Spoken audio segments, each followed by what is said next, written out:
Welcome to On the Chain. This is Jeff here with co-host Chip. What is going on, Chip? What's going on, everybody out there in the On the Chain community?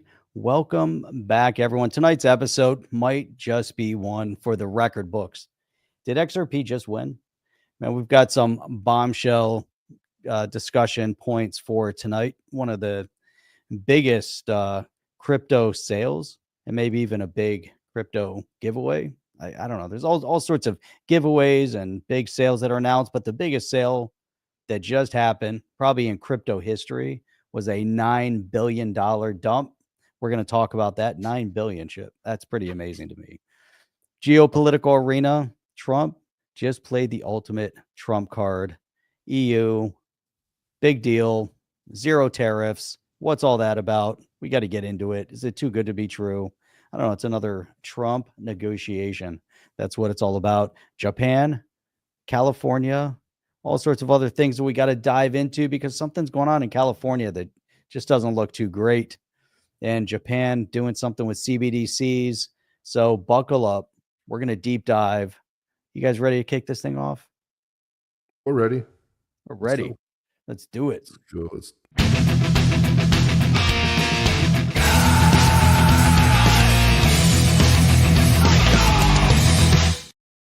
Let's go. Cookie Monster anthem. Let's go. Love cookies. Cookies. Guys, come. Let's see where you're coming in from. And this is always great advice. Mike Mraz says, hit the thumbs up, share it. Especially if you're watching on X, go ahead and share it away. I always like when you guys share. But greetings from Celebration from Danville, Indiana. Good morning. Good evening. Okay, good evening. I thought I said good morning, man. I was like, you in Australia? Holy cow. Coming in from the UK. Yeah. There we go. England specifically. Beautiful. Where in England? Let's hear what city you're in. Did you go see Oasis at all? Did you go to Manchester? Did you see him in Wembley? A lot of excitement going on over there. Unfortunately, they're only doing a couple dates in the US, and unfortunately, they sold out like 5 minutes. So I will not be going, but I will be seeing Paul McCartney up in Atlanta. So there you go. Paul McCartney. Tickets were expensive, Jeff. With the service fee, it was over $500. Man, that's insane. I took it. It's insane. Mm-hmm. Atlanta. There you go. I am Jeff's backyard, but don't tell him. I won't tell him if you don't. If you hear somebody banging on the windows, it's just want to let you know. I won't tell you, but it's Mike. I won't tell you. Morning, 1 a.m. east of England. All right, well, where, man? What city? What city are you in?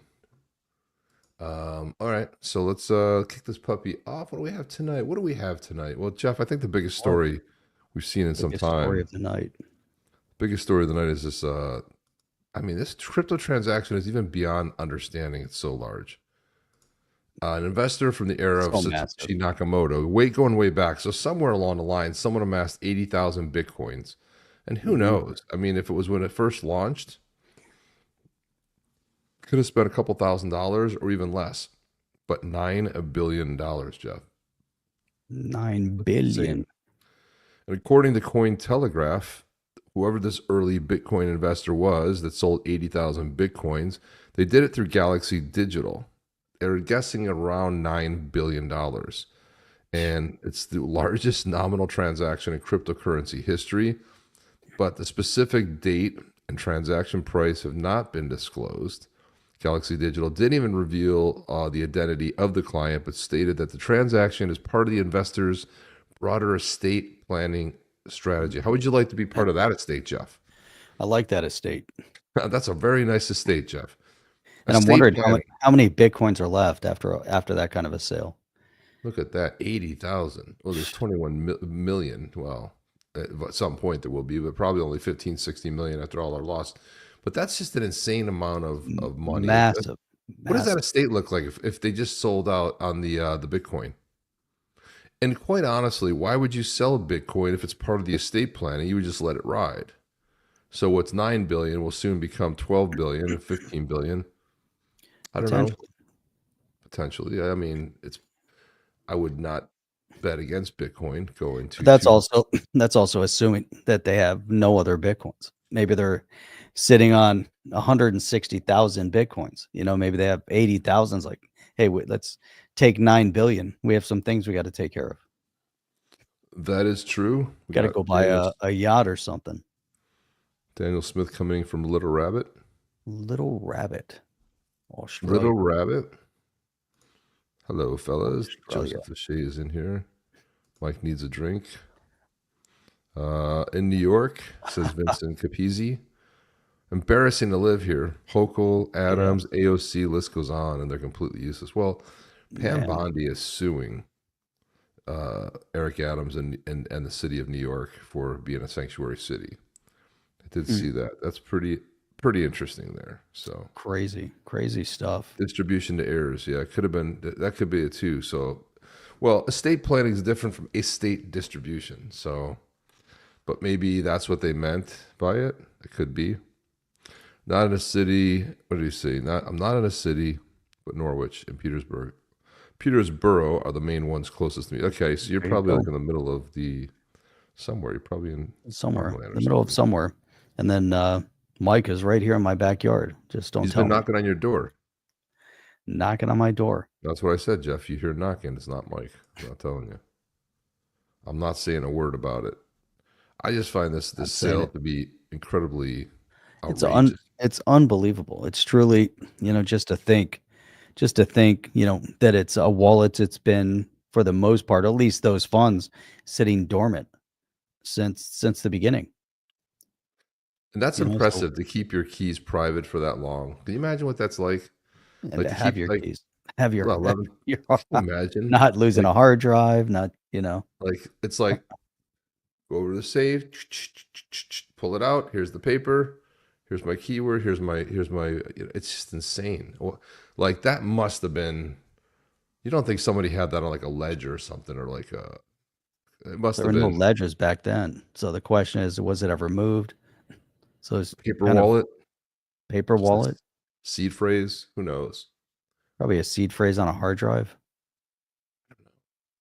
Well, I mean, they might have moved it later. They might have. Well, assuming that they use whatever this was that they use, whatever exchange it was, or distribution point that they imagine that you're just totally impacts the market. I mean, imagine it was sitting on Galaxy Digital Exchange the whole time. They moved it over there, but no, it was sitting in a wallet. From the wallet didn't move. That's the funny part about it. Talk about being worth $9 billion on paper. And now most billionaires are worth $9 billion. Right. Just overnight. Insane. $9 billion. Holy cow. Oral's Lake and how's everything? Everything's great. Everything's fantastic. It's going to be another fantastic week. Yes. We're not doing a Yeti drawing tonight, but we do have a song for you guys. Jacob Slatter, being from New York myself, I have to agree. What a mess. Yeah, it's a mess. Well, I was born in New York and I left. I got out. I escaped. It's gone. It's over. See you later, stupids. I used to live in New York as well. I haven't looked back. Nobody left in, let me think, 94. Nobody thinks about it. Everyone leaves. And once you escape from New York, it's just like that movie, Escape from New York. That old movie from the 80s. It was easier for me. You just get on a plane and you leave. It wasn't like the movie where you had packed up some things. But it's so funny, that movie, you're like, come on, that movie's so stupid. That can never happen. And it seems like it's kind of happening, right? Kurt Russell was in that movie. Man, oh man. I forget what was his Snake Plissken. Oh, Snake Plissken, that's right. It's weird that I can remember useless facts, like useless things like that, but I don't have room for important stuff. It came out of nowhere too. It's like so fast. Boom. Snake Plissken. Yeah, there it is. I didn't even see this one here, but yeah, Snake Plissken. That was a great movie, man.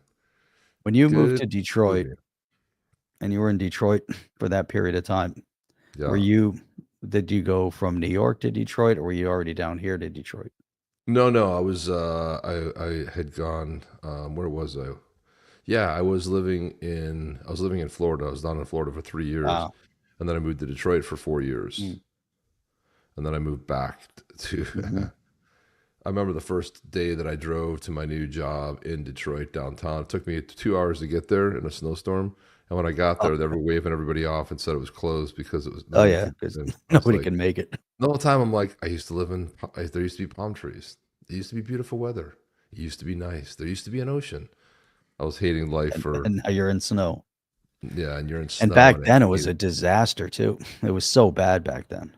I Oh, think it about really was. when I moved there in '94 from New York, and I remember driving there. That was kind of exciting because I drove up through Canada and visited all these spots on the way there.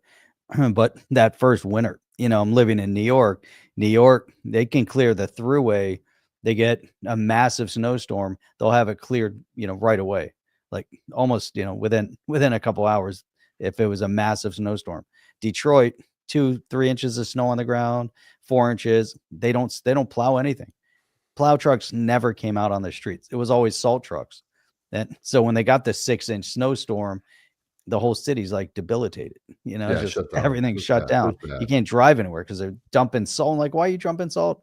Why, dropping salt? Why don't you have a plow? Just a couple plow trucks out there plowing snow. Man, New Everything. York, 2 inches of snow on the ground. They were plowing the snow. Not New York City. I don't know about. I got caught in New York City during one of the biggest snowstorms. That was a mess.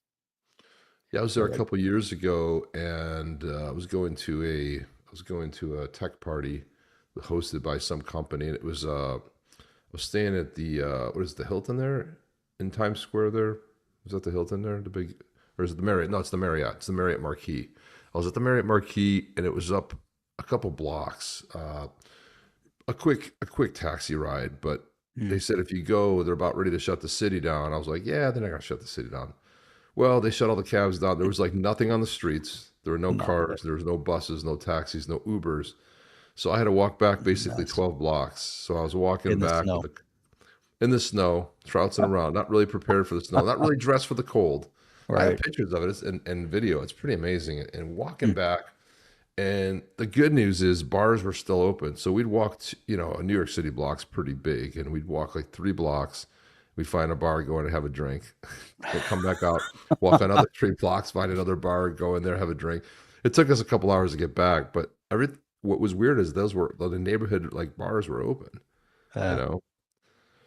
And I remember you yeah, even stopped, and I'm like, it's really cold outside. I'm like, this is the only bar around here, and I go, you do know it's a gay bar, right? I'm like, yeah. I'm like, let's go in and get a drink. We went and got a drink. It was weird, man.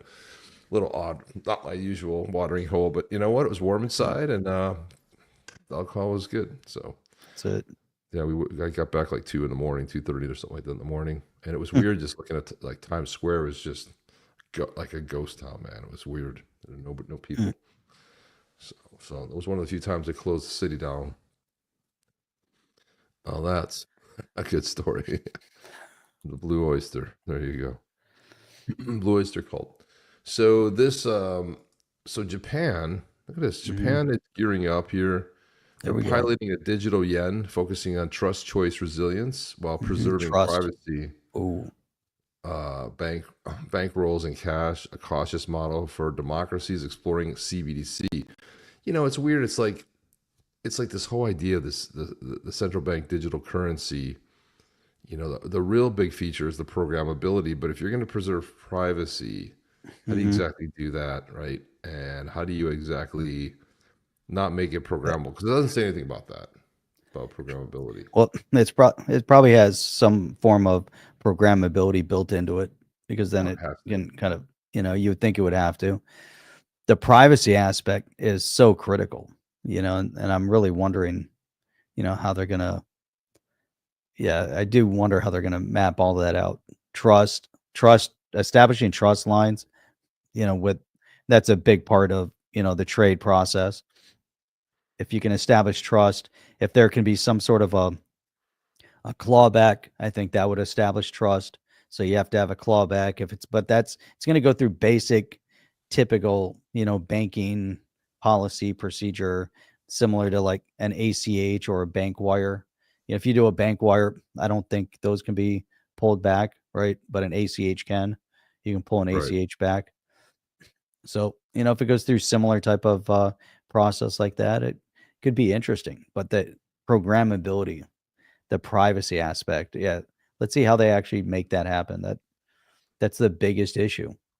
real massive issue. The fact that there's so many politicians here in the US that are against it means that either they haven't talked to the tech people that can develop and design a CBDC without programmability or with privacy, or they know that privacy can't be baked into this asset because you're always going to have programmability in that case. Yeah, for sure. So they did have an article on it. I mean, can you hear this? Let me see. It's not Or what? playing. Let's see. Yeah, it's not playing Let's right listen now. to it. I hit listen. Japan has long been known There we for go. its love of Nice. cash, but that is rapidly changing. From just 13.2% in 2010, cashless payments made up 42.8% of all transactions by 2024, exceeding the government's target of 40% a year ahead of schedule. In response to this dramatic shift, the Bank of Japan, BOJ, launched a pilot program in 2023 to explore a central bank digital currency, CBDC, a digital yen, in collaboration with private firms. While no decision has been made to issue a CBDC yet, officials are laying the groundwork to ensure the yen remains relevant in an increasingly cashless future. An aging population and deep-rooted cash habits had left Japan a laggard in digital payments. Since the COVID-19 pandemic, younger, tech-savvy Japanese consumers are embracing mobile payment apps. Policymakers now view the cashless transition as vital to boost productivity, cut costs, and better integrate Japan's economy into the global marketplace. Still, only about 39.3% of Japanese consumer spending was cashless in 39% of consumer spending was cash. They said like only still that's a lot, like almost 40%. And you think about the determined to catch up, that the government set ambitious goals, eyeing 80% cashless adoption. You know, it's interesting. I wonder what it is. What's the official stat on that in the U.S., Jeff? I'm just curious what that might be. You know, what that might look like. Let's see. I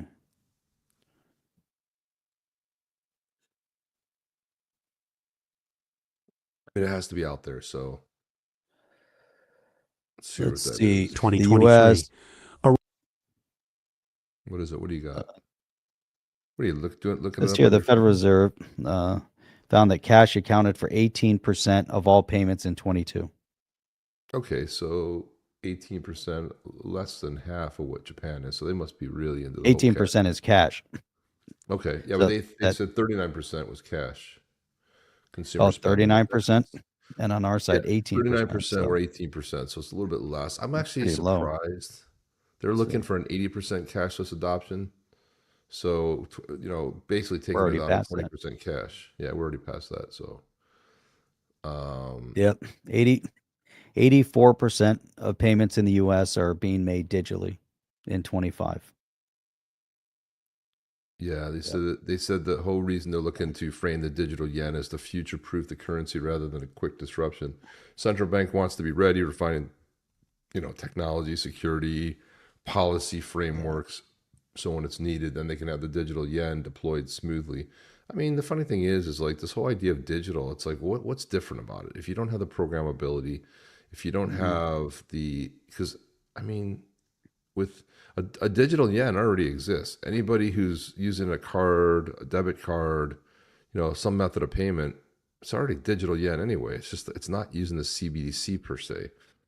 That's why it really. I wonder, like, why is CBDC at all? And like the stable coins, pretty much cover that, like on the U.S. side. But even if you had a yen stable coin, like it does everything you need it to for payments. So the only real advantage you get to a CBDC is the central bank is issuing it, which they want more control, right? Right. Yep. And then you know, so you have a central bank that's issuing this, and you have more control over what the populace does. And if you can program it, like if you stay in line, everything's cool. But if you're not, then we can do other things. Right. And to Joe Buddy's point, Genius Act does not allow the Federal Reserve to issue digital dollars, which is really important. He said digital dollars come from the Treasury, not the Fed, cutting out the Federal Reserve Bank in time. So if we allow a CBDC, to your point, you know, then we're giving them all the power. We're allowing them to stay in power. And if we can move away from a CBDC, go to a stable coin, then who controls the stable coin? It still can maintain, could be the sovereign It'll be the sovereign currency of whatever government you're talking about, but it'd be done in a stable coin, and it it'd be pegged, connected, tied back to something spendable. So I think that is more important than a CBDC, which is goes back to a third party, a central bank, third party entity that is regulating and controlling currency. Then how do you tell this third party that you have to allow for privacy and no programmability? I don't think that's you'll never know. There's no guarantee of it. Versus with a stable coin, a stable coin is a stable coin, and that's it. People don't have access to your wallets. They can't regulate and control how you spend it. And there you go. Yeah, and other things, it says the contacts also driving Japan's plans. China's digital yuan has raced ahead. Big surprise. Everyone thinks they're so technologically advanced, but they have programmability in their CBDC, right? So Of course they do. They you know, have to. if you want to have an There's no way Orwellian, they're going to allow it without it.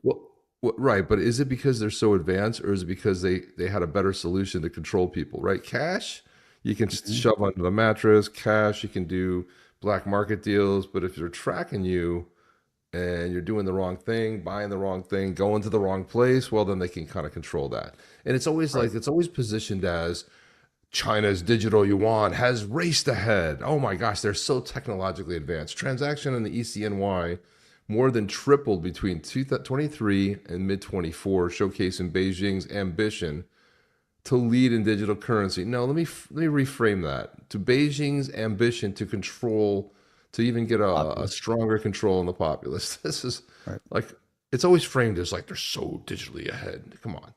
I mean, the one society that made sense of going to being the first to launch a CBDC obviously was China. Any communist country, it makes more sense for them to launch a CBDC with programmability. It says the BOG is actively participating in global forums like the Bank for International Settlements, Project Agora on cross-border CBDC interoperability, helping shape, and again, I almost feel like they might be even better off just launching a stable coin, a digital, like a yen stable coin backed by the yen. It does all, it hits all pretty much the same things. But again, this is all about the central bank being able to release it versus, let's say, we're here in the States, we have Circle, which is a private company that just went public. Now they're a public company. You got a private company like Ripple with the Ripple USD. So when we think in terms of how it might look in some of the bigger ones, and then we have got Tether, which is not based in the US, but again, supposedly backed by and supposedly audited. We keep hearing about that by something. A lot of people speculate there's a lot of Bitcoin involved there, but they make a lot of money. And if you compare something like a Tether to a Circle, the amount of earnings is vastly different. I mean, Tether is rolling in it. They are probably one of the more successful ones. But I think with regulation, yeah, that's part of it too. But when you think about the regulatory part of this, I really believe that Ripple's USD has a really, and then Blue Chip just named them as the number one because they have all the pieces, right? They've got the they got the custody piece, plus all the banking and the money transmitter licenses. So that in a way, even though they're later to the game, I feel like they have a competitive advantage that maybe something like Circle doesn't have. But again, Circle exceeded expectations. Jeff, they opened at 39. What is it sitting at now? What's Circle sitting at now? I remember it opened in the mid 30s, and then it shot way up. So I don't know if it's come down yet, or kind of where that's at. Let's see. What's their I think it's CRCL. So just type in Circle price. Said the Circle price is $192.86. Is it amazing. Circle Internet Group? Is that how they go by? I don't think so. That's CRCL. CRCL is the symbol. I didn't realize their name was Circle Internet Group. That's interesting. If that's CRCL. That's the one. Yeah. If you look at the all-time high, the max on that. You're talking about the stock, right? Yeah, talking about the stock. But I'm like, the high, it shot up to, where was the high? It shot up to 240. 240 was like the high. It's just been as high as 223. Now it's 192. But you look at that, it opened it. It's insane how this thing opened. Let's see. The 52-week range, $64 to $298. So it almost hit $300 in the range. What did XRP do today? Close. It doesn't close, Mike. It's not a stock. It doesn't close. It's like, what? How did XRP close? I don't know. Let me check my newspaper. Let me go and see when I get the paper tomorrow. I'll tell you. Remember, they used to have the stock prices in the newspaper, Jeff? Oh, yeah. That was the only way to look. Oh, yeah, to look it up.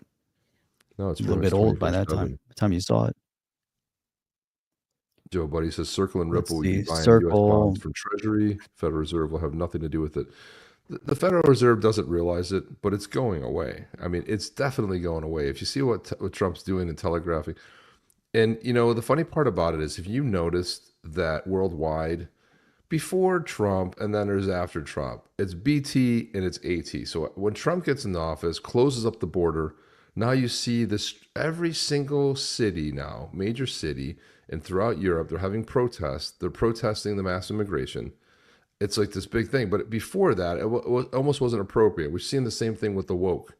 Well, the woke stuff was like, well, you know, you can't do any of that stuff. But no, now after, you see a sort of a shift. Now, if Trump can be successful and get rid of the Federal Reserve, man, this is going to be the shot heard around the world. And what they're really afraid of is just Trump getting rid of the Federal Reserve. Because when it goes here, there's going to be an outcry everywhere to get rid of that. And it's just, look, it's just enslaves people everywhere. That's the first. You can't have a golden age that Trump always talks about with the Federal Reserve. And that, and it was unprecedented for someone like Trump to go visit the Fed and go around with Powell and the guys controlling interest rate. Imagine a third party controlling interest rates, Jeff. Who is this? The Federal Reserve. It's insane. You know, what did it close? Nobody's ever going to know. You know, I mean, the whole idea of the Federal Reserve was like, let's audit that. Can we audit it, please? Can we? Yeah. What do we got here? We got 192. Look at that. So here's so you'd mentioned the $31, right? So they always say, well, we're launching it. They're releasing at 31. But that's all the pre-IPO people. Those are the guys that are early to the game. If you're an accredited investor, you got in at 31. If you're retail, you're getting in at 64, because that was probably, the open was actually 69. So you did not get in at 31. If you're retail, if you're lucky, you got in at 69, but it opened at 69. Had plummeted down to 64. It closed at 83 day one. So you're probably someplace in that range. You know, there are a bunch of people holding it 103. It hit a high of 103. So then it scales. You know, this was in June, right? So it just went live June. There's your peak right there. What does it say? Nice. 298 was the high that day. That's, man, it got crazy. Got really crazy. Yeah, it exceeded expectations, and good, because they needed to raise it. I noticed you were like kind of like zipping it out a little bit. So I don't know if it's your internet connection. Karma said he got in at 31. Nice. Good for you, Karma. Karma, you got in at 31 day prior. There you go. Mark Smithson. There you go. Just jumped out of the shower back. There you go. Come on back. Hey, so it's the bottom of the hour. I'm going to play this little bit of a song that wrote for everybody, and I think you guys might enjoy it. So let me put this on real quick. Or maybe not, Joe. Well, we can talk over it. There's no video. It's all, look at this. Lagging. It's just on. Oh, Rob, he did on Robinhood. Nice. He was on Robinhood. Nice. All right. Robinhood. There you go. All right, here we go. Let's play this. This will be fun. Let's hear it. Oh, Yeti drop. A lot of fun. No worries, fam. We still salute the badass clan. If you ever type Yeti, fast and bold, tonight we shout you out full roll call mode. Riding in a freaking crypto G. Joe come ×2, now that's OG. Crypto every Tony Bags, hands loaded JC. Lower level Scott France of Pain. Easy. Mike Marth with the triple score. St. Jude XRP gave away 3 more. Adrian S, Jim D, Ray Run flying. Cash velocity got 'em multiplying. Visual Vendetta, Kevin, Donnie Bobby 2, Reborn, John Lloyd Mitchell made the crew. Charles, bruh again. JC, X Lloyd, Littell, McCann. Thanks, Gary, legendary. Davey X, Osmond, ZX, Zoba got next. Raider Mus, Henry Minot in the show. West Slow, Flow to from Futureverse fam. St. Jude, Mike M again, bam! White Tribe check-in, now let's roll. Mr. I, Ray Futy's on patrol. V8, rolling views on Bruce. Justin Harrison with the winter boot. Rod Halo, Ron McDermott, Scott M. Flair, Devin, Steve, and Airy, always there. Aaron, Future, Flitty, Durin in streams. Meditations and Lethal, Icy Dream. SMG, Pro, Spec Ops, Fred and Sean, Alan Gregory, Gamer Life, Yeti on. McDreamy, Donnie, Chad the King, Ray Run, lower level, yeah! Charles Morello wins again. Corey McCown, ETX, Biz in the den. Crypto, Art on the leg, Zed. Toddlers, Chocolate, go ahead! Didn't hear your name, don't be sore. You'll type Yeti and win once more. Until then, chat does what chat will do. Rigid rug, rope, pull too. But you're all badass through and through. Charles, save some for the rest of us.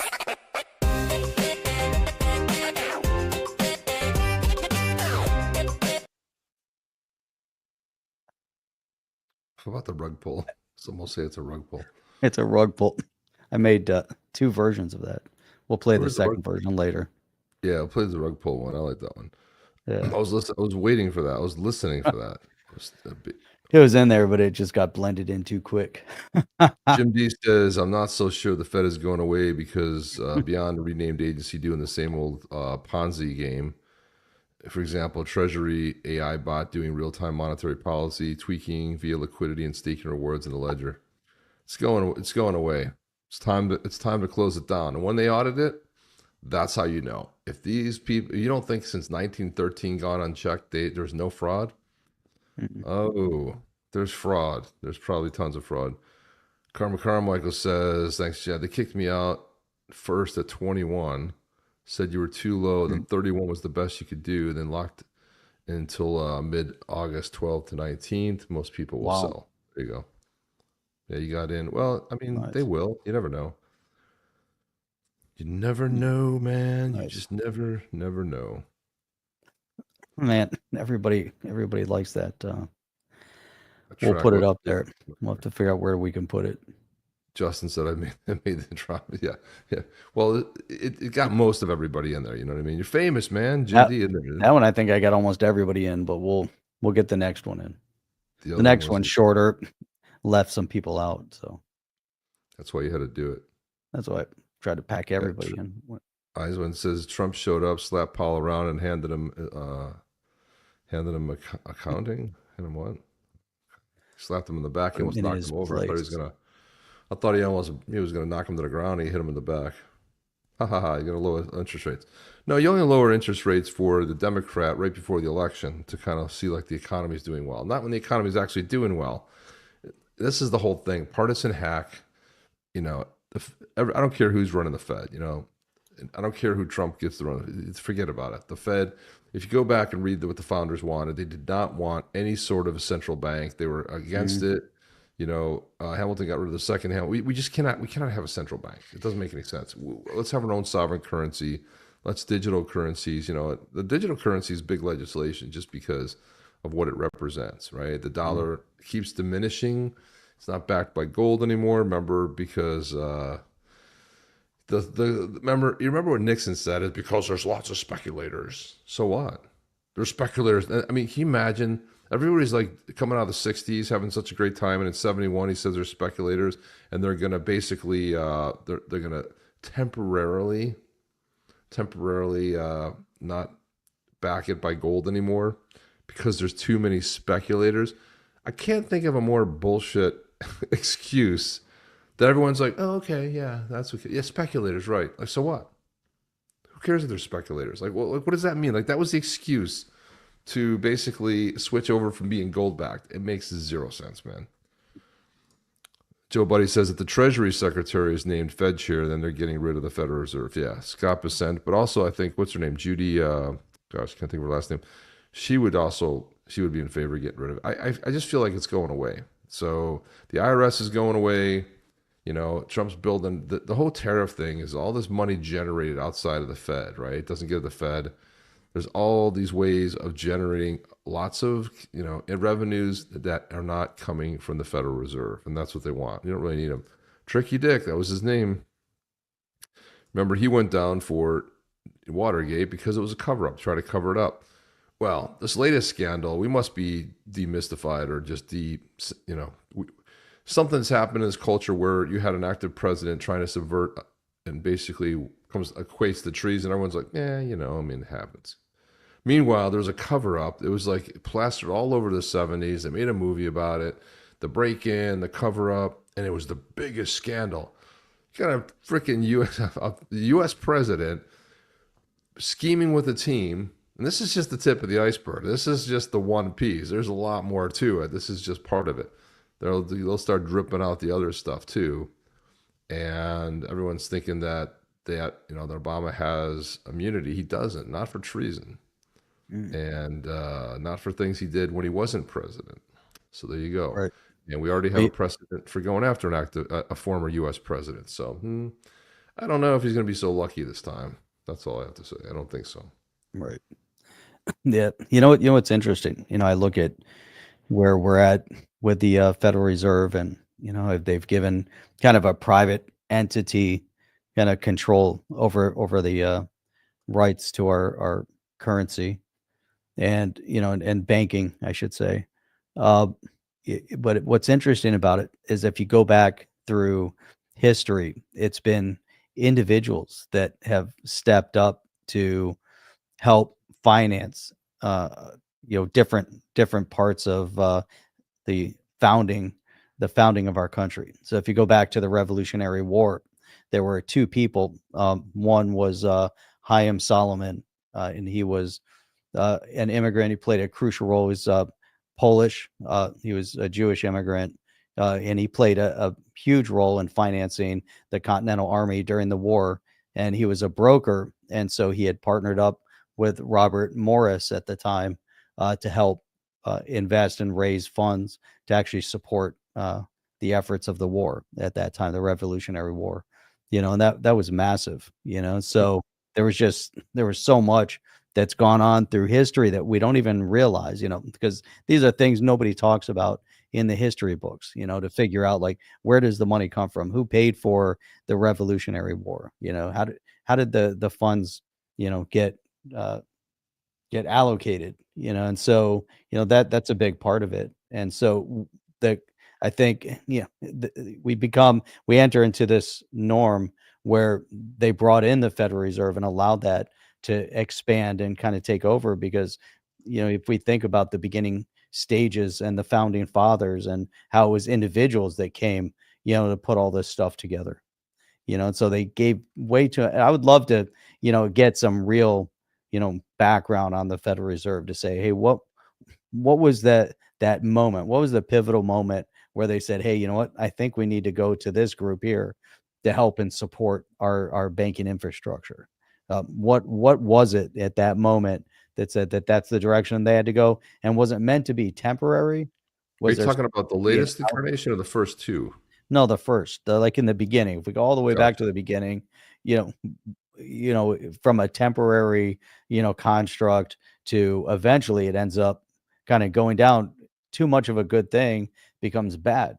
So was it meant to be, something temporary? Was it meant to be a savior? And then did they take advantage of the situation? Because that's typically what happens. It's something that's brought in to help, and then eventually they want to make it permanent. Once it enters into the kind of that whole government, I don't want to say cesspool, but it's almost like a black hole, and it just, how do you get it back out? It's so hard to get things undone. It's easy for them to do, and and then how do you undo? And so now it's just become a consistent part of our financial infrastructure, and then it's global. Now, so I think it's super problematic at this point, because no one's ever questions it until recently. Now, really, Ron Paul was really the first one to really question it 25 years ago. Yep. But according to Chad, it says the first central bank in the United States, known as the First Bank of the U.S., 1791 to 1811, driven by the need to stabilize the nation's finances, unify its monetary system, build economic credibility. After the Revolutionary War, the U.S. had crippling debt, no standardized currency. It was modeled on the Bank of England. Great. Go back. Hamilton admired the British central banking model, how it supported public credit and economy growth. It was at the time it was meant to unify the states economically. Basically restore. Because remember back, there's so many different banks. There were so many different types of currency floating around as well. It said that Jefferson and Madison opposed it, arguing it was unconstitutional and favored northern elites. They feared it would create too much federal power. That there's a reason. You're talking about two founders there. All bad things can happen, and it's just, I just don't understand how in the middle of the night. I mean, the creature of Jekyll Island. Where do we see that? I'd say the whole concept, like you just had stated, the whole concept was because of the instability. So they bring it in as a stabilizing factor, go over a take from what England's doing, try to, put power in. It's definitely power in the hands of whoever was controlling it. But there was a point. It was, we gotta save us from we gotta stabilize. They have to stabilize and then create some sort of a consistency of banking or of currency. So they have this great idea, establish that, and then where are we? Then what happens? Yeah, and also too, the second, they got rid of that one. Then the second federal bank was from 1816 to 1836. And then it was Andrew Jackson, which, if you remember Trump's first presidency, he had Andrew Jackson's picture. So it was kind of telegraphing, of all people, why Andrew Jackson? And Andrew Jackson was heavily criticized as well. But the thing between Andrew Jackson saw that, again, it favored the elite, the wealthy, and just like the founder said, it was unconstitutional, but not if you come up with a new constitutional amendment.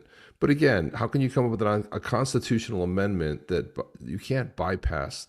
So the whole idea is like, it really is unconstitutional to have a and even though the Supreme Court even held it up back then, which is incredible.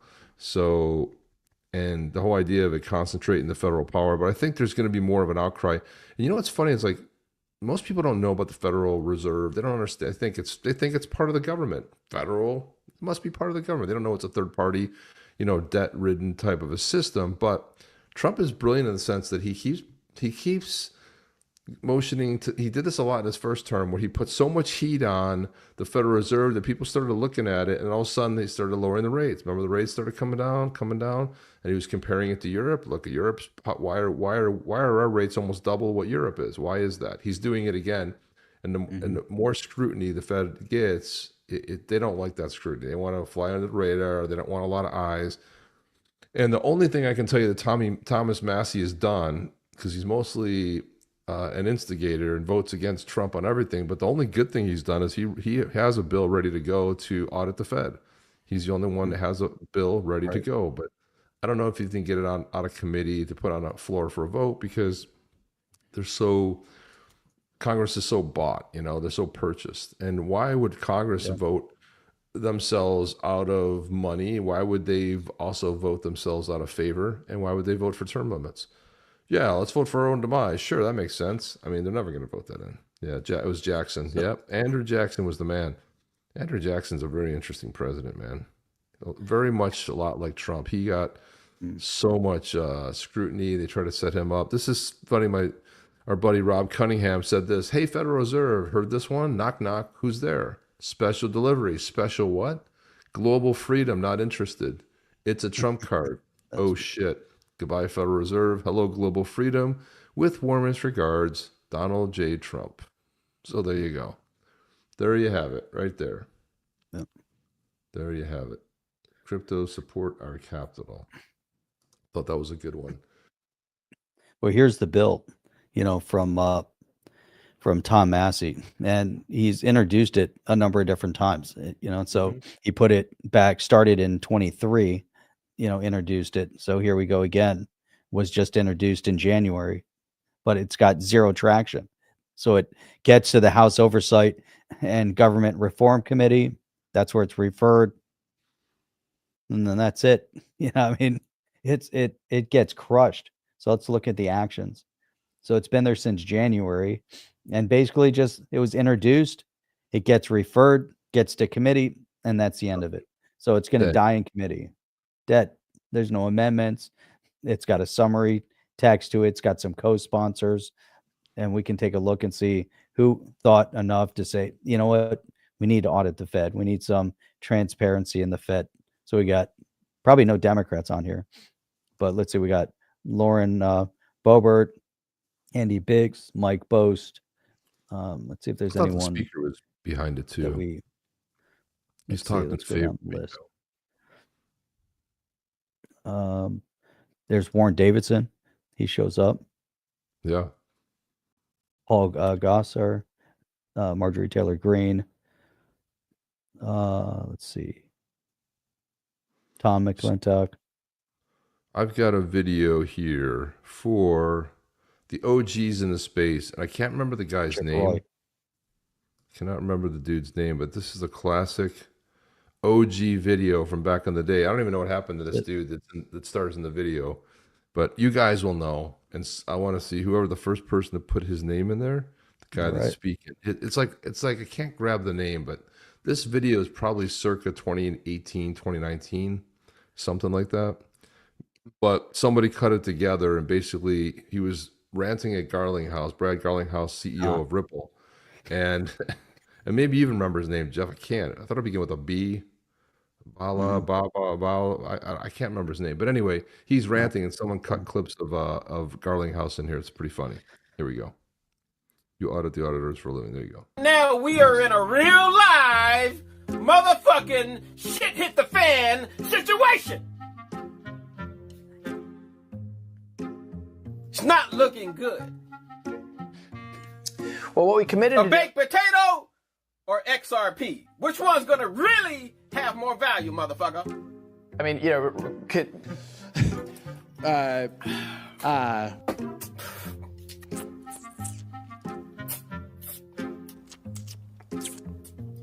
Brad Garlinghouse, I'm gonna need you to get off your fucking ass. I'm gonna need you to make sure that the price of XRP hit $100 before this fucking year's out, bitch. I mean, you know, could $100 before the fucking year is out. It's the bank money that's gonna make the fucking price blow up, bitch. $100, motherfucker. well, what's next for us is to continue to. Hey, it needs to happen fast. Matter of fact, we need a $25 XRP by July 1st, bitch. Okay, so whatever you gotta do. Bank money, motherfucker. Bank money. Cyflex put that together. I see it. I see his. Yeah, I see it. Yeah. He did some good stuff back in the day, but so yeah, so John Doe's saying that was 2018. Yeah, I said 20. I thought 2019, 2020, but 2018 sounds about right. You guys remembered his name, Baked Potato? Which one's going to have more value? And the lip smacking, he did a great job of cutting that together. You guys remember his name? John Doe, you remember? I can't remember his name right offhand. Give me the money, bitch. I might have to ask Cyflex and ask if he knows who that was. And guys, on Wednesday night, myself and Jenna X, we both hosted a space at the How did that go? It went really well. It was a great turnout from people. Got a really strong rewatch on that because it was recorded, and it was a lot of fun. So the first sort of 30 minutes of that was just us. A lot of people had asked questions prior, so it's just posting it to the two founders of the XAO DAO, which is for the XRP L community at large. And so this is one of the questions on the excerpt that was asked. This was asked, and then Santiago Velez, and of course Fabio Marzella was also answering questions. But this is one of the excerpts, and it was about governance, because a lot of people think a lot of DAOs have issued tokens. There is no token with this. The only token is going to be XRP. So the whole idea is that you have this community. It's $10 one-time fee. You get to join the XAO DAO. And the whole idea is there will be proposals. Anybody can create a proposal. You can vote on a proposal and say somebody's looking for money. They're looking to forward or at least advance something on the XRPL, or are they looking for a grant to build on there? and then the community gets the vote. So you really have a voice. Once again, that's going to be self-sustained. There's going to be some other things rolled out that will allow the XAO DAO to grow and sort of a usage model, and that's coming as well. So I'll also put the link in there so you guys can go sign up for the register for the to get on the wait list and when it's actually done. But this is the one clip that was talked about governance. So let's listen in. Well, for governance, first of all, we wanted to make sure that XRP is the center of the XAO DAO, that we didn't create some other governance token that through, you know, a whale could come along and buy a large fraction of tokens in circulation and then kind of take over. We've learned that lesson from other DAOs, and that ultimately ends up being ineffective, and you don't represent the community. Your vote is not diluted by, you know, the billions of XRP that exist out there. It's only in proportion to the other members of the DAO. If there are very, very large whales, and we welcome everybody, so it's not that we're against whales, but we do want to give everybody a voice. There's a cap. And so you don't have to worry about, like, Ripple, for example, having a huge amount of DAO votes just by virtue of having a lot of XRP. So there you have it. But there's a lot of questions of you rolling out, and you know, like I said, the whole idea of the XAO DAO rolling out is to give everybody a voice in the community, get to vote on projects, again, self-sustain. And a lot of people also have this misconception that this is somehow intertwined with Ripple, and it's not. It's its own sort of functioning thing, and it is decentralized in the sense there's a manager, the two managers and founders. But again, if there's a set of rules that were started, if you don't like something, you create a proposal to change it, and the community gets to vote on it, and that's kind of how it works. So this is I'm already working on my proposal. Jeff, I know you're already working on your proposal, man. By the way, don't give it away quite yet, Jeff. But I think I'm not going to tell anybody. Don't give it away, but I think it's a good proposal. Anybody. It's a great proposal. But what I'll do is I'll share this. It's XAODAO.io. Go in there and go ahead and register for this. So when it does go live, you'll learn about it. And again, it's $10 paid in XRP, the equivalent of $10 USD paid in XRP. And here it is right here. Just go ahead and throw your email in there and go ahead and join the wait list. And I also recommend following on X as well. Here we go. So I'll put that on there, guys. So go ahead and follow on X so you can see all the updates. XAO DAO. There it is. Boom. So there's two things. There's the two things right there. Go follow that on X and then sign up for the wait list. Good stuff, man. Exciting. It's coming out soon. Oh, I don't know. I don't remember if I proposed it on the live show. You did propose I did. Yeah. You wanted. No, I don't know if you did either. Maybe you did. I know what it was. Nobody knows what it is. Well, let's see if Osmond remembers. Osmond, do you remember what it was? That's what I want to know. Then keep it to yourself. You don't ever think we're going to see under $2 again? That's possible. It's hard to know, but I think we're in a good spot. Hard to say. Yeah, it's hard to say. Oh, yeah, that's right. I did say it. Yeah, it was it right there. You should have said it shouldn't be a one-time fee. You want to propose right. It should be. I'm making a proposal. I want a reoccurring fee that just so that way there's always money being reinjected back, and it keeps people accountable for wanting to stay part of the DAO versus a one-time and put it in and forget it. Yeah, I mean, there's more to it. It's not like it's a lot. Famous last words. No. Check the tape. Check the tape. Check the tape. Oh. Go back. This was rewind it. Yeah, this was Charles Hoskinson talking about the biggest airdrop in airdrop history. And man, I don't know if I'm excited about the biggest airdrop after somebody sold $9 billion worth of Bitcoin. Right. I mean, hey, man, here it is. So the week here's of the what we're going to do with thing. Midnight, launching soon. Yeah, that's Midnight. That's pretty cool. So here's what we're going to do with Midnight, launching soon. We're going to do a token drop, airdrop, called Glacier Drop, brand new distribution mechanism. And if you hold Bitcoin, Ether, Cardano, XRP, if you hold Avalanche, BNB, wow. If you hold Brave, because we like the bats people. Yes. If you hold any of these ecosystems. About Flare. You already have it. Congratulations. It's for free. Just airdrop it to 37 million accounts. Yo. Pretty cool. Yeah, pretty cool indeed. And you can do whatever the hell you want to do with it. You can ignore it and put it in the corner like a lonely dog. You can sell it. You can burn it. You can say, I really hate that Charles Hoskinson guy, so I'm just going to find a way to weaponize it against him. I don't give a shit. It's yours. It's your property. Anybody can take it. And what this is going to do is it's going to bring the entire industry together. It's going to bring all the people together. And it's going to give them a new way of thinking about things. Yeah. The other magical part of it is the dual tokenomics model that we have. The idea of having a token and a capacity unit, which means that you can pay in any asset you want, and it just works. It's interesting. Very interesting. So interesting. He's going to do the drop. These guys are always thinking. When's the drop? At midnight? I don't know when that's going to. No, midnight's the name of the is the token drop. That's what it's actually called. So I don't really know what it is, but it's something along those lines. Not 100% sure what that.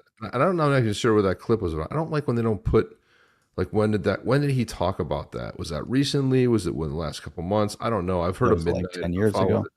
Yeah, I don't know. I don't know when that actually was. But I think it's semi. So here's Trump talking about. So we gotta everyone get to the EU. Trump was in Scotland and he was on vacation playing golf. Meanwhile, he just secured the biggest trade deal in U.S. history.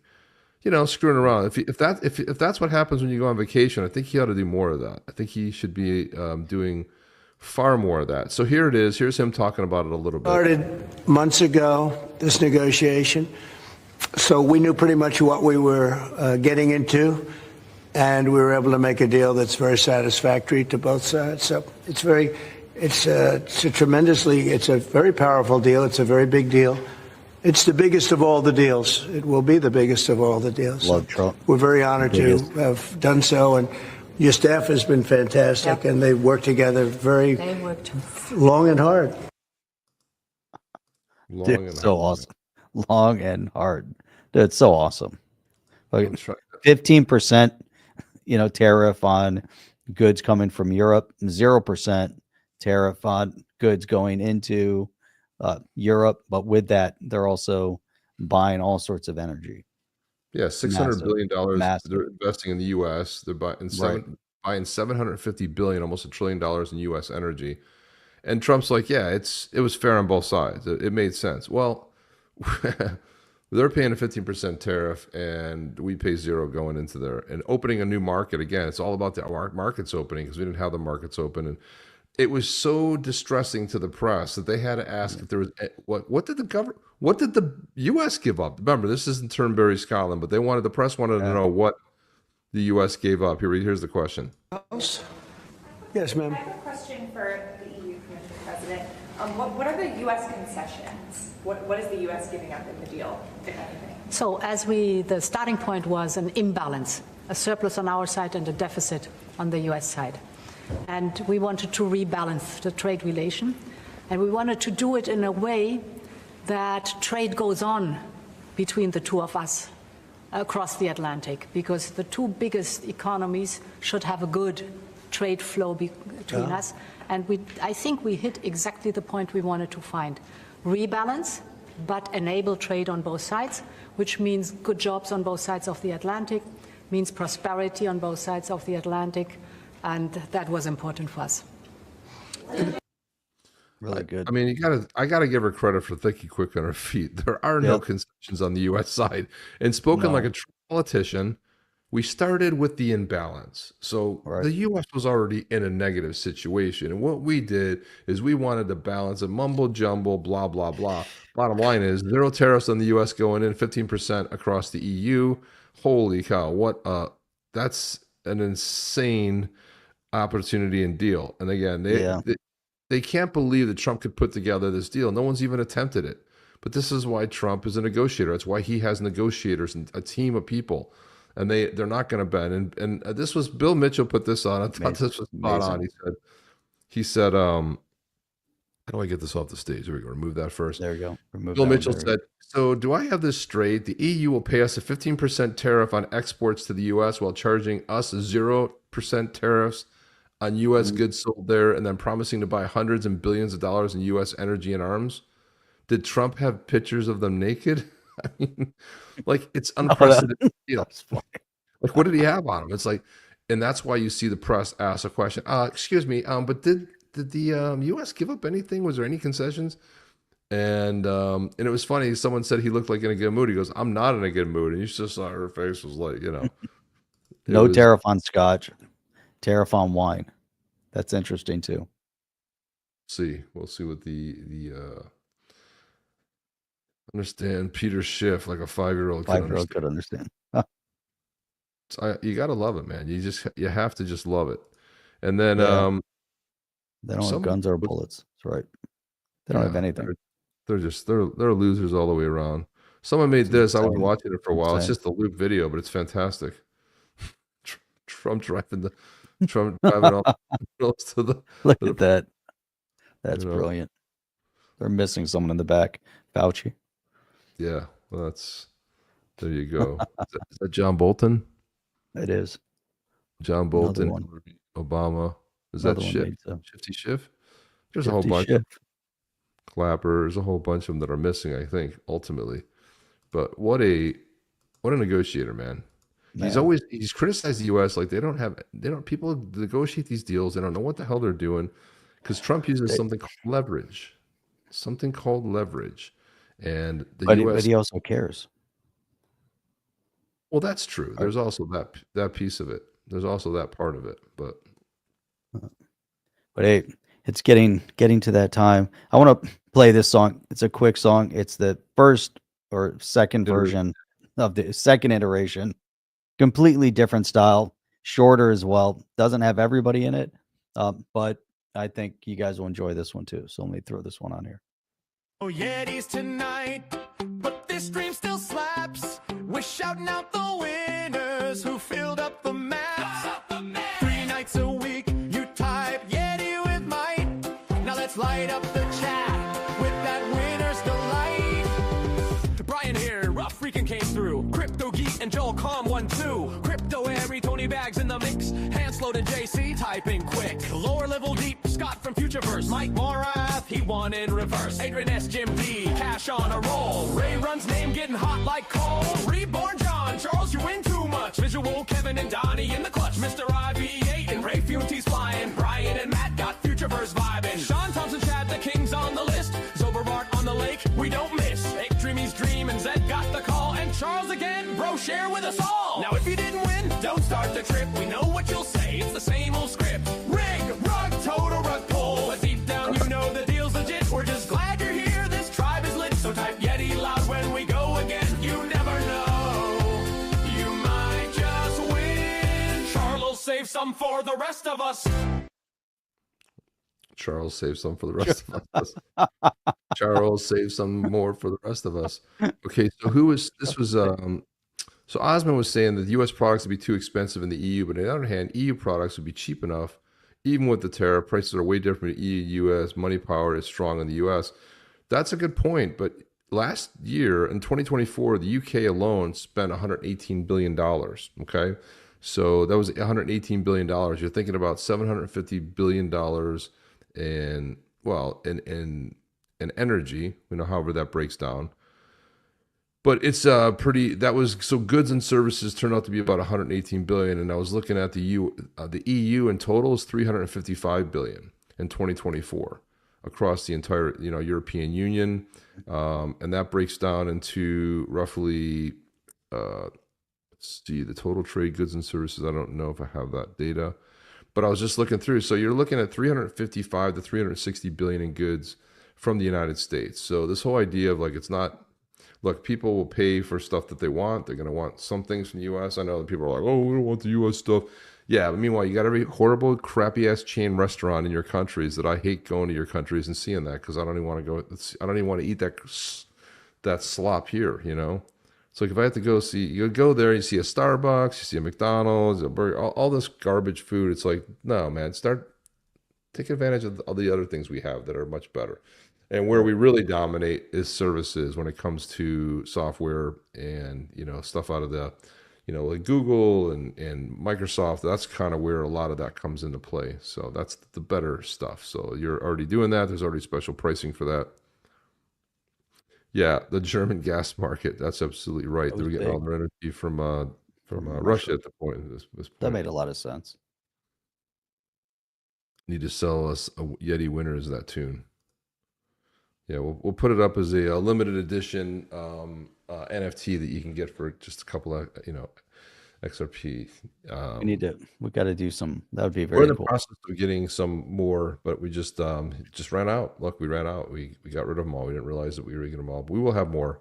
If not for the next We'll have show, more. we'll have them soon. We'll have them soon enough. So, and we'll start giving them away again. And we're also gonna soon be minting a new one. So we'll be there too. And we're excited about the new one. Will be when we roll that out. That'll be very cool. The next one coming is going to be the badass chimps.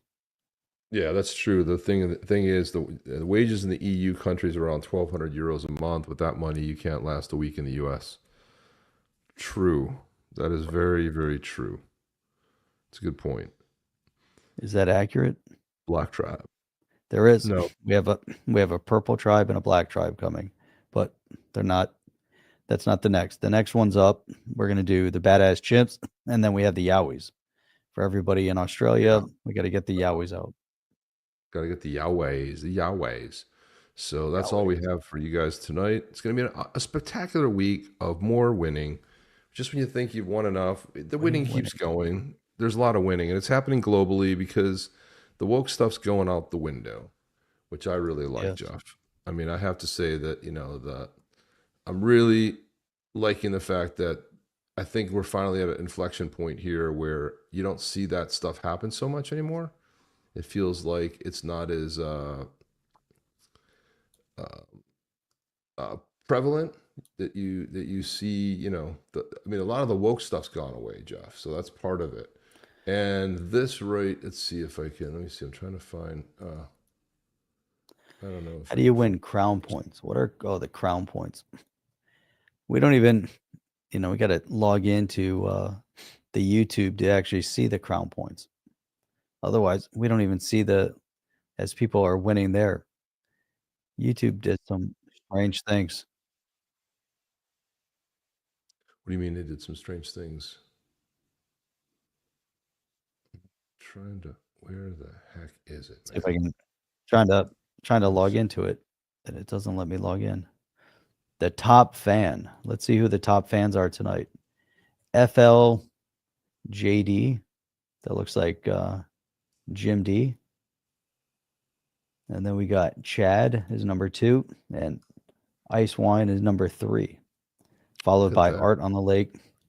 It's interesting. You get not even sure how these add up, and then what do you actually do with them? It says here, the leaderboard, a place for fans to stand out in the community.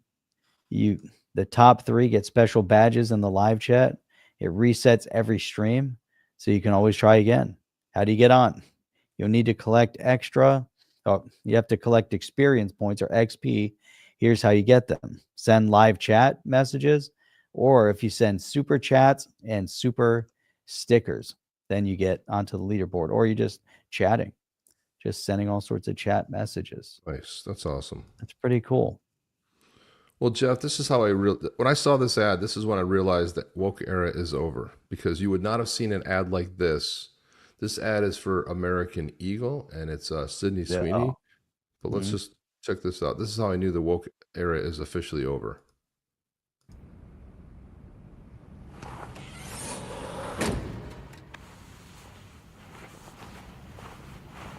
Sydney Sweeney, Hasbro Keynes.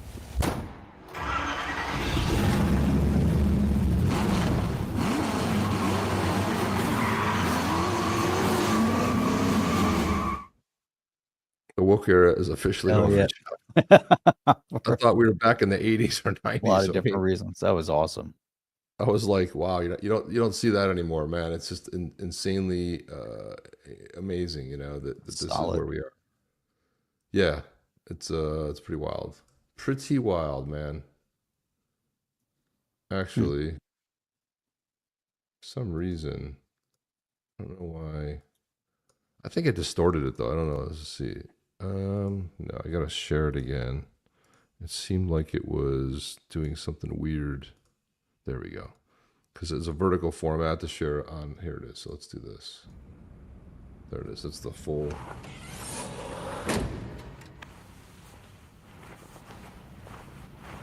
Sidney Sweeney has very keens. It's just simple, man. It's getting back to advertising, you know? Yeah, I like that. Nice, bro. I don't know if they did a switcheroo with somebody in the car, like they stopped the camera and someone else got in, but man, that burnout is nice. That was really sweet.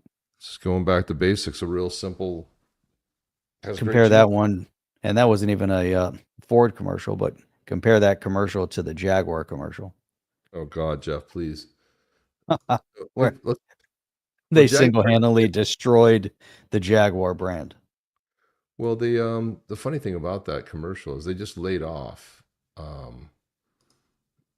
Here, I'm going to put this one on next. Here we go. Tell me if you have sound on this. Let me hear sound. It's not up yet. No sound? Well, you haven't put it up. Oh, hang on a second. There we go. Tell me if you have sound. Yep. Yes. Here's a Jaguar commercial.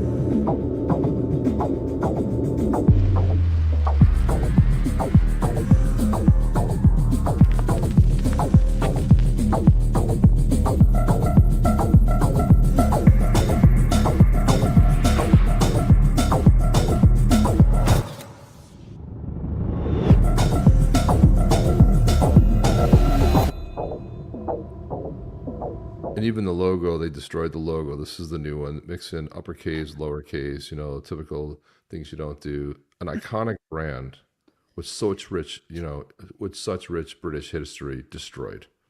Destroyed. Yeah. Well, it's not British anymore, anyways. Well, I know it's not, but it was a British iconic brand, and they destroyed it.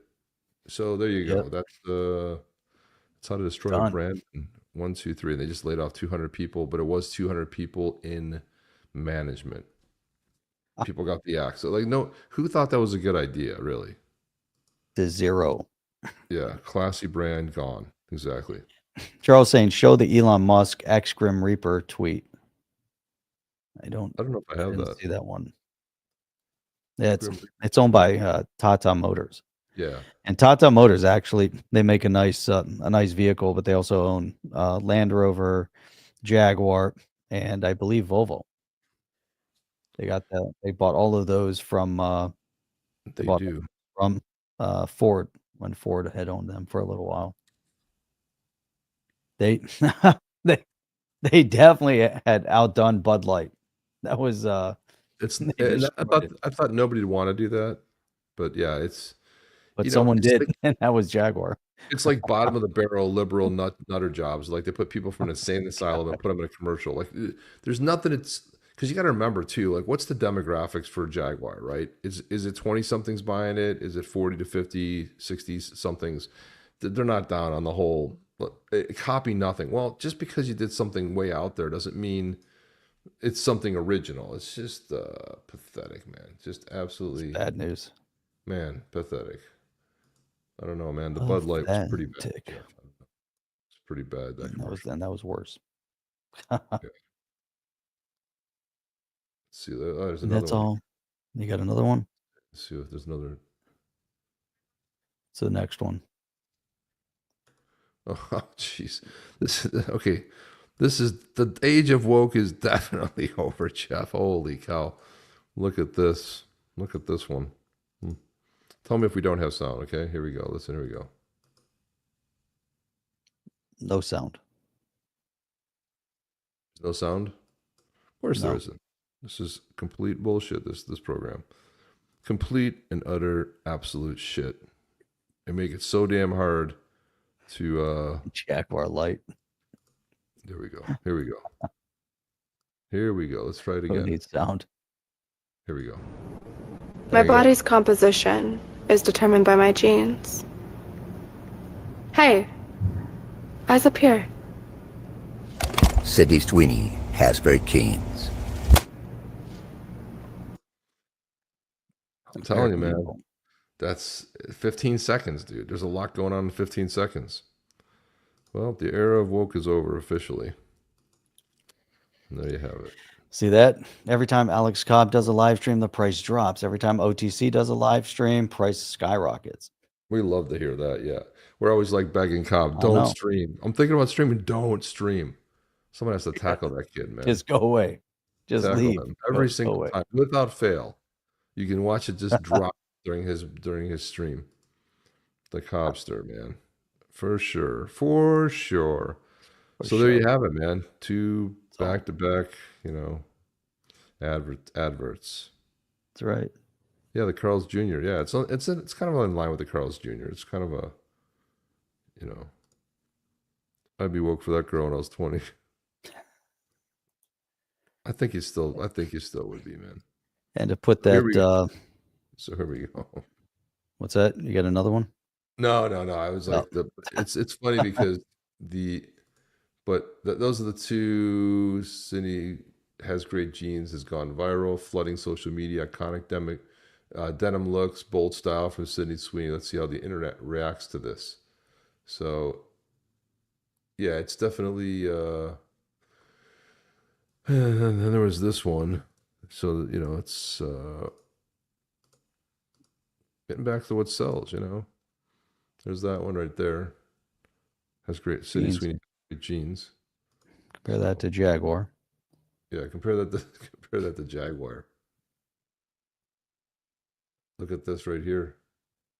Check this out. This is how you know something works or not. Sydney Sweeney, the American Eagle has great genes. Look at American Eagle. Damn, look at that stock. Look at that. And then look at Jaguar. Into the ground. There you have it. That's it. What do you say, man? The era of woke is officially over. The era of woke is over. We got this clip here. This was filmed in the beginning of the woke era. Let me see. Let me put this on real quick.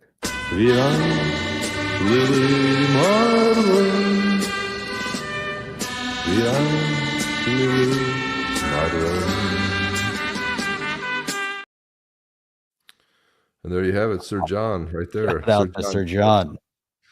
Giving us a. He also did one without. Do you have the one without the music too? I do. Somebody in that. It was actually pretty good. It was like an acapella. Yeah, let's see that one. Here we go. Wie einst Lily Marlin.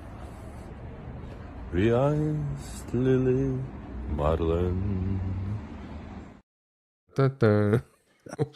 Harmonizing with Sir John. That's fantastic. It's the greatest thing around, man. You love Jaguar until that commercial. I mean, if I was a collector, I would sell them all just for that. A lot of people did. I think so. Punch somebody in the face. I mean, Jaguar, what an iconic brand. I mean, and the whole idea of the Jaguar in the front and the original logo was so good. You didn't have, why would you change it? I don't understand these people. Want to do the Jaguar logo. Look at this. It's crazy. It's just crazy. It's beautiful. Look at how beautiful that is. It's just gorgeous. Yeah. Until the Jaguar jumped over the top with the Jaguar type, and they just totally just crushed it, man.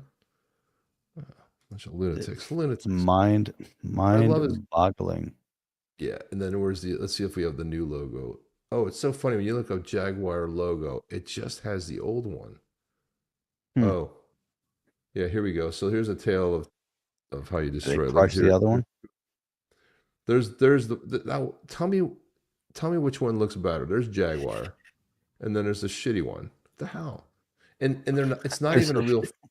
First of all, this is made. I can tell you, just being in the business, what they did was, and this is a no-no. It was all made with circles. First of all, the tangents aren't even correct here in the art. I'll tell you when this is all made. The kerning's all weird.